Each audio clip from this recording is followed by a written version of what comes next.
नमस्कार सांग माने आज आम बनवा पोईनाड़ी आलू झोल मु दुईटी मोट पोईनाड़ी नहीं जाइए ताकू एबे मु काटिदेवी। देखो मोर पोईनाड़ी आलू को प्रेसर कुकर सिझेबी लुण हलदी पकईकि मु सिझाऊँगी। एबे मसला करवा अदा और जीरा देकी किछि पानी दबा सेतिरे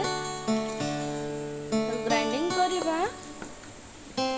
एपटे आमर सिझी जाइछि परिबा। कढ़ी रे तेल दबा किसी बड़ी को भाजवा। बड़ी आमर हो जाइए एबे आमे सेतिरे नाड़ी को भाजवा। देखो नाड़ी आमर भाजी हो जाइए ताको आमे काढ़ी दबा। सेतिरे दबा किछि सोरिष तेल पंच फुटण किछि मेथी पत्र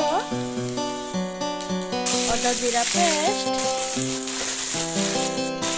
टमाटो लुण हलदी और किसी लंका गुंड भल भाव मिक्स करवा। देखो मोर मसला रेडी हो जाए भजा नाड़ी और आलू को पकई कषा। दबा किछि पानी आम तरकारी को फुटा को दबा। देखो भल भाव फुटी जाइए भजा बड़ी को से पकईदे।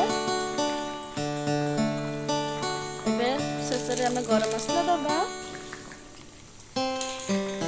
गरम मसला देले तरकारी बहुत भल टेस्ट आसिबो।